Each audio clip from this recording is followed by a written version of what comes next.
Hello जी, welcome back to the channel. Friend, आज हम जिस बिजनेस के बारे में बात करने वाले हैं, वैसे आजकल हम जो है बिजनेस के बारे में बात कर रहे हैं। और देखिए, मैं ये कहता हूँ कि जो मेरे खुद का जो मेरा एक्सपीरियंस है जॉब का, तो उसके अकॉर्डिंग मैं ये बोलता हूँ कि भाई आप जो है ना जॉब अपनी लाइफ में ज़रूर करो।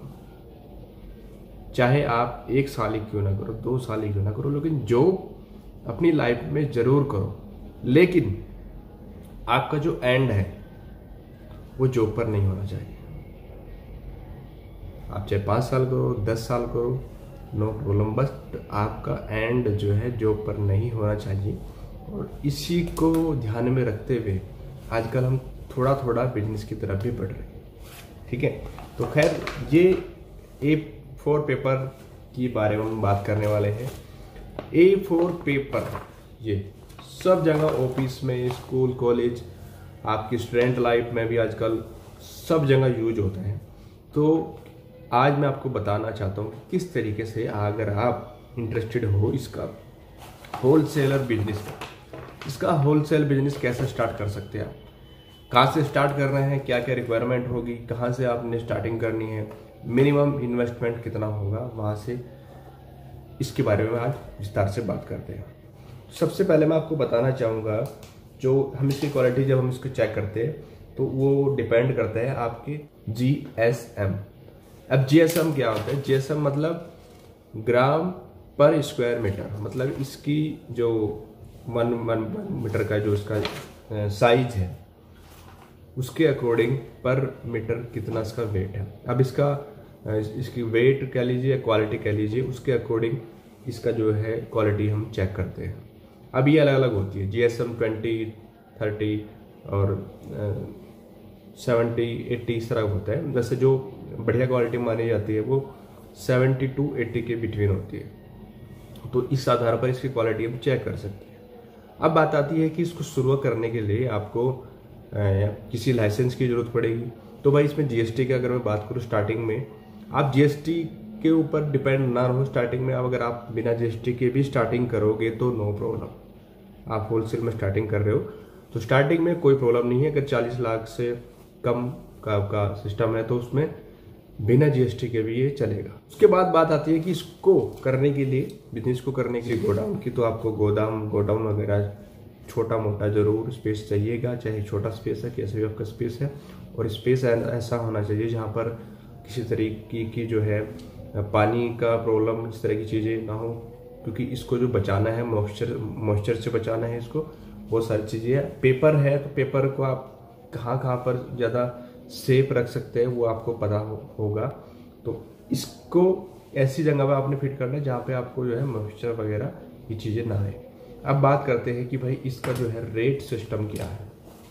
तो चलिए मैं आपको रेट सिस्टम बता देता हूँ। देखिए, मैं आपको यहाँ पे दिखा रहा हूँ। अगर हम बात करते हैं इसकी इम्पोर्ट रेट की, जो उसका इम्पोर्ट रेट होता है, जो मतलब बाहर से जब रेट जो आता है वो 90 से 100, मतलब 90 से 100 के बिटवीन इसका रेट होता है। ठीक है, उसके बाद इम्पोर्ट के बाद जो होलसेलर को रेट मिलता है वो 110 और 120 के बिटवीन मिल जाता है। ठीक है, उसके बाद फिर रिटेलर जो रेट होता है 130, 35, 40 के आसपास इसका जो है रिटेलर रेट रहता है। ठीक है, उसके बाद फिर जो कस्टमर रेट आता है 160, 70, 180, 190, 200, इस तरह का इसका जो है रिटेलर रेट रहता है। तो आपने जो है स्टार्टिंग अगर आप करना चाहते हैं तो स्टार्टिंग आप अपने जो आपके लोकल में जो होलसेलर है आप या तो वहाँ से स्टार्टिंग कर सकते हैं। अगर आपका बजट कम है, 10, 20, 50 तक का भी आपका बजट है तो आप जो है वहाँ से स्टार्टिंग कीजिए। क्यों? वहाँ पे आपको क्या होगा, भले ही मार्जिन कम मिले लेकिन उसके जरिए आप अपने क्लाइंट वहाँ पे बना सकते हैं।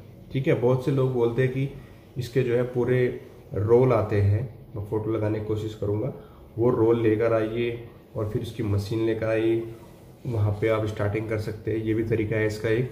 लेकिन ये मेरा पर्सनल एडवाइस है कि भाई अगर स्टार्टिंग करते हैं आप किसी भी बिजनेस की, कोशिश करें कि आप ट्रेडिंग में जाएं। आप स्टार्टिंग में मैन्युफैक्चरिंग किसी मशीन के चक्कर में ना पड़े, आप ट्रेडिंग में जाएं। ठीक है, ट्रेडिंग में आपको बहुत ज़्यादा बेनिफिट मिला, कोई आपको झंझट नहीं है, पैकिंग का सिस्टम नहीं है, आप डायरेक्ट आके इसको सेल कर सकते हैं। ठीक है, तो ये जो दूसरा ऑप्शन है, जो पहला ये ऑप्शन कह सकते हैं इसको, इसके चक्कर में आप बिल्कुल ना पड़े। जैसे मैं बोल रहा हूँ आपको, डायरेक्ट लेकर आए और उसको अपने थ्रू, अपने बिहाफ पे उसको सेल करें। आप अपने एरिया में कॉलेज, फैक्ट्री, कंपनियां, जहाँ जहाँ भी आपको लगता है कि वहाँ पे ज़रूरत है, अपने कॉन्टैक्ट को बढ़ाए। और स्टार्टिंग में छोटे लेवल से, जो आपके लोकल में जो होलसेलर है उस लेवल से जो है आपके नज़दीक में, जो 100-150 किलोमीटर के दायरे में आपको कहीं भी लगता है कि वहाँ पे रेट अच्छा मिल जाता है, तो आप स्टार्टिंग में कम पैसों से जो वहाँ से स्टार्टिंग करिए उसकी। उसके बाद जब आपको लगता है कि मेरे पास 2, 3, 4 लाख रुपए, 2 लाख का भी बजट हो जाता है, तो आप डायरेक्ट जाइए और जो इम्पोर्टर है उसके पास डायरेक्ट उससे कांटेक्ट कीजिए। वहाँ पे आपको जो है इसका जो रेट होगा 90, 95 या 110, मैक्सिमम 15 तक मिल जाएगा आपको।